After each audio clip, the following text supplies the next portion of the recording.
Hello, my name is Sucket, and we are playing Godslapper's Paradise. And first thing we're gonna do today is something about our base. It's just kind of like empty boxes up there. We're gonna start with the kitchen. Now we have the Cooking for Blockheads mod here. It all starts by smelting a book. So if you look Cooking for Blockheads up in JI, let's actually just try blockheads. There we go. We'll see a number of things, the most important of which is this cooking table. This is what we just got. We're gonna make 2 crafting tables, and this will get us the Tier 2 Cooking for Blockheads book, which you could use to automatically craft any food in your inventory. What we want is that stationary. We're gonna make most of the rest of this stuff. You can look up the recipes in JI, it's all pretty cool. Now when we were building the place, we put this kitchen floor in. Kitchen floor is part of the mod, so if we were to put a cooking table down, like right here, anything that's connected to the cooking table by a block from the mod will be connected to the cooking table, so anything on this floor will be connected. Now most of these blocks are just inventories. You put whatever in them, and then you'll have access to it from the cooking table, and you can do one-step crafting. Can't do two-step crafting. Like if you wanted to make bread out of wheat to dough to bread, you couldn't go from the wheat right to the bread. You'd use a normal recipe. You'd have to craft the dough first. This thing will cook for us. This will supply water to the system. It's also an infinite water source, which is pretty handy. Now these refrigerators have some upgrades, and we're going to be interested in the ice unit. That will allow us to, have snow and ice to craft with and stuff like that. There we go. And you just shift right click it in there, and you're good to go. Let's see what do we have over here? Yeah, salt. We can make stock, very fancy. Now another mod we have that's going to help us out with some cooking is Farmer's Delight. And we're going to want to make a stove. We're going to want to make a cook pot. Here we go. We are also going to want to make a cutting board. And we're going to want to make a knife. Wonderful.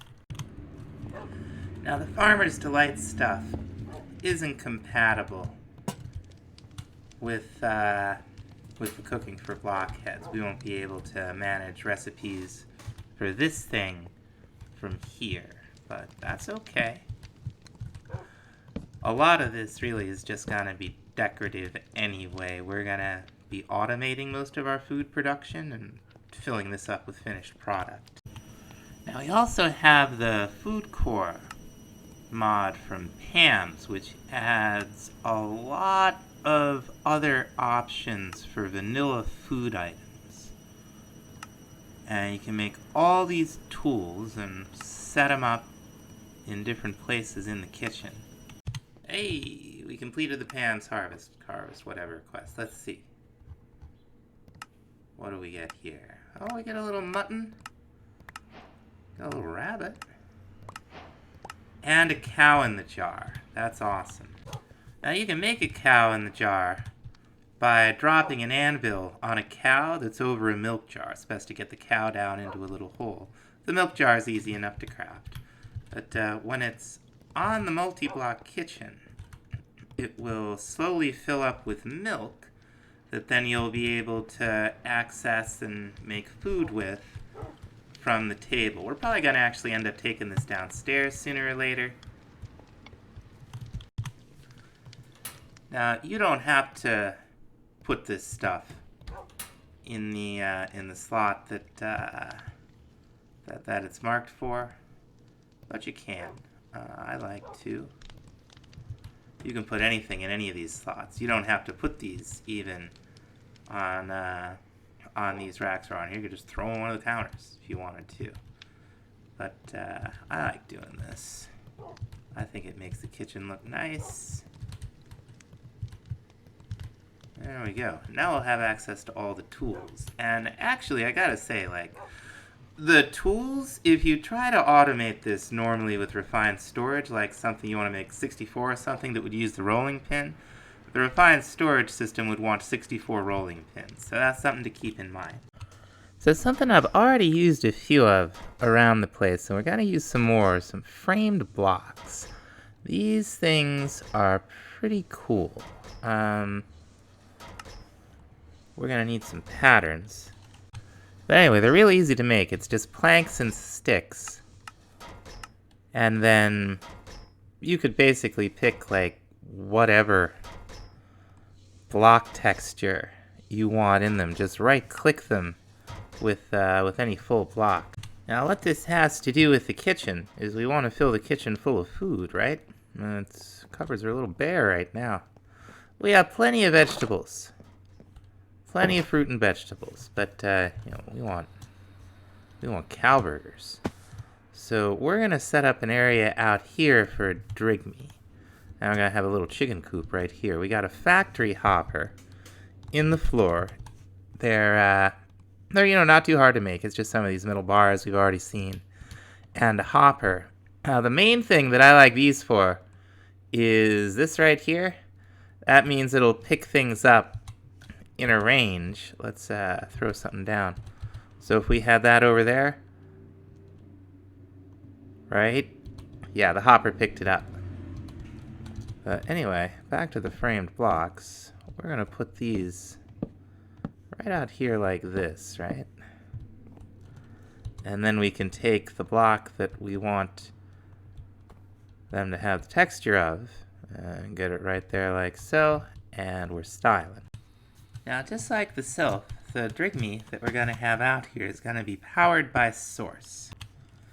Now, Minecrafting Mom asked an excellent question. I don't know the answer. And the question is, can we entangle a source jar? And then what do? We shift right click? No. I always forget how this works. I say always, I don't actually do it very often. Okay, we've selected that block. Now do we just right click? Yeah, okay, so there's a source jar in there, alright. So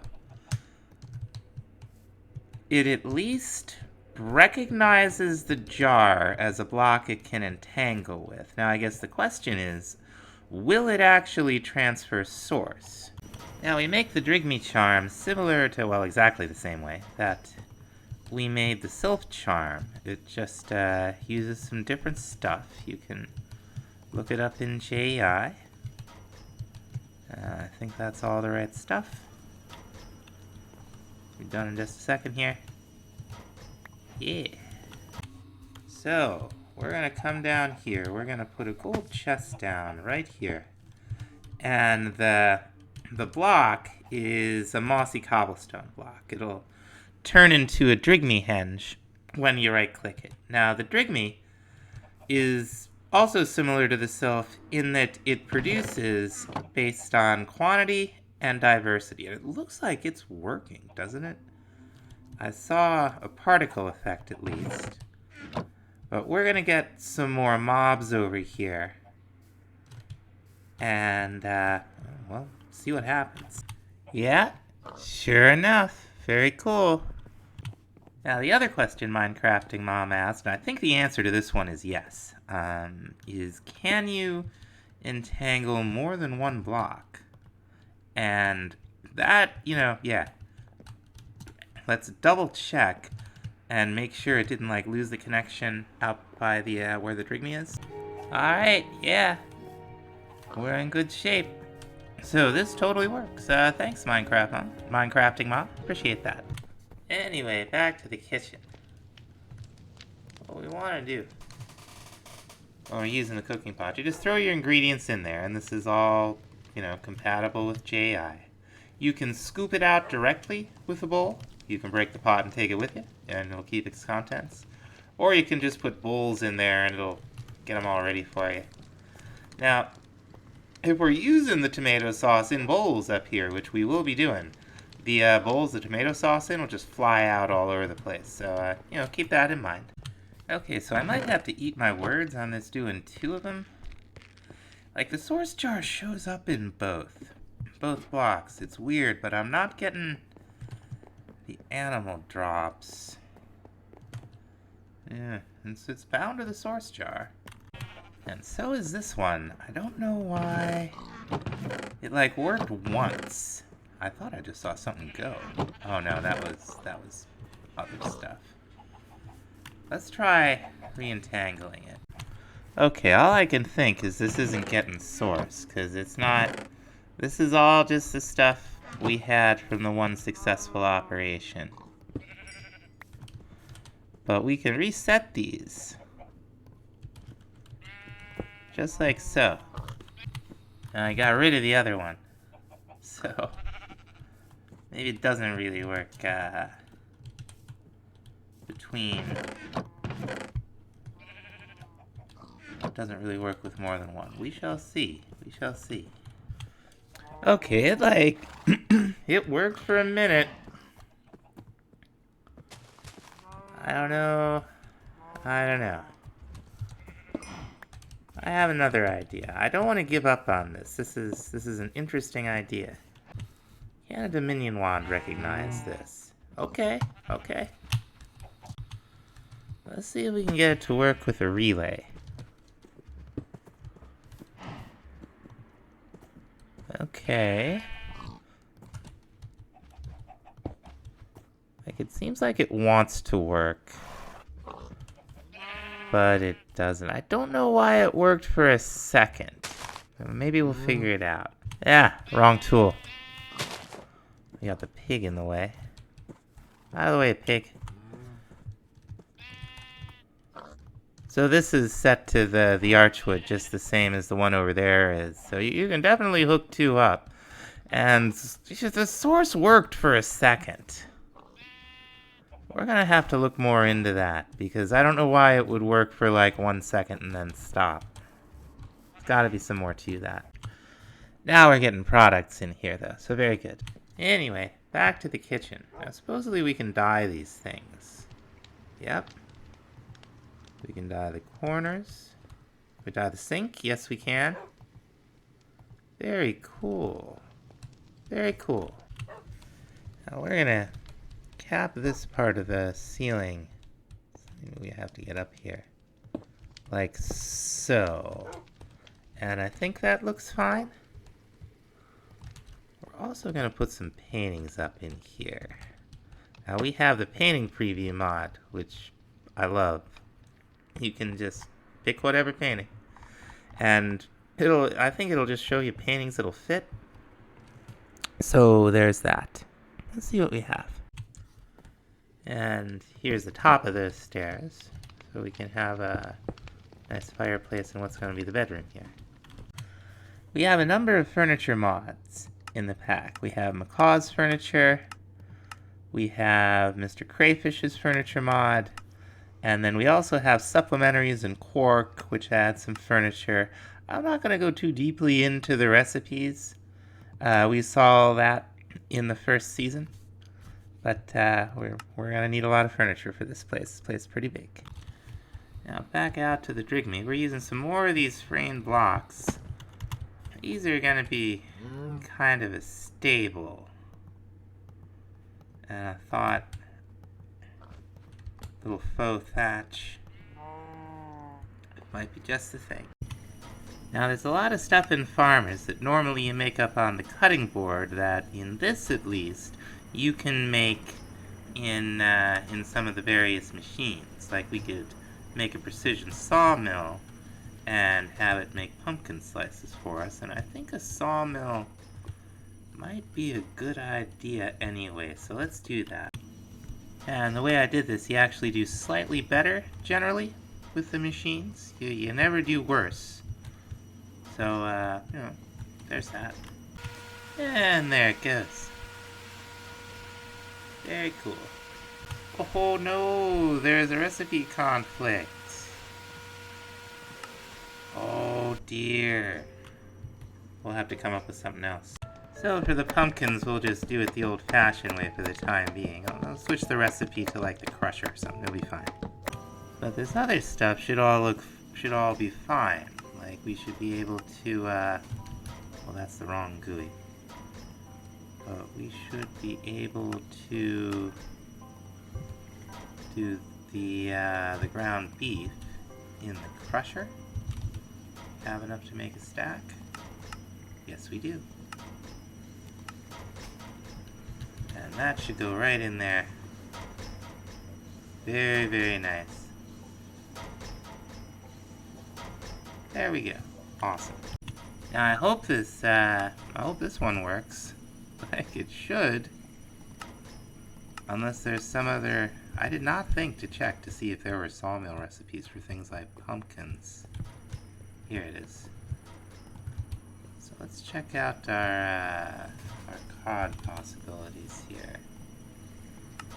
Get a stack.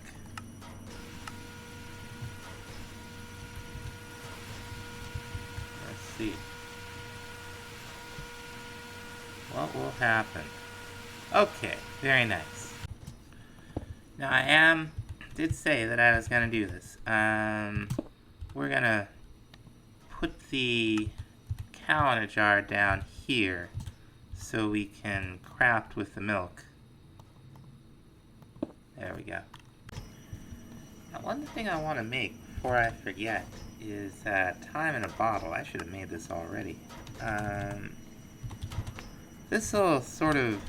It stores ticks, basically, and then you can use the ticks to speed things up. You gotta have it in your inventory. And... yeah, fancy. And you can see it's slowly storing up seconds. What you can do is anything that reads ticks, you could... well, not the milk jar, apparently. But we could, this thing right here. Doesn't have enough time in it. Give it a little more time. We got a little bit of time saved up in here now. I've been doing some building, so let's see. You can increase it all the way to 256 times given block's normal, thing per rate. Gotta be careful if you're doing this with the machines, because they will use power equivalent to how fast they're going. Something like this milk, though, we can just fill it up like champions. Okay, so I've been doing a lot of work over here. Putting a roof on this thing. We've still got to finish up the chimney here, but I'll probably do that between episodes. We have the greenhouse just about done. We'll have to... our Sylph's stuck outside because, of course, she is. We'll have to help her out at one of these days. And we got some progress over here on B-Land. And I think that's gonna about do it for this time, folks. Thanks so much for watching. We'll see you in the next episode. Bye-bye.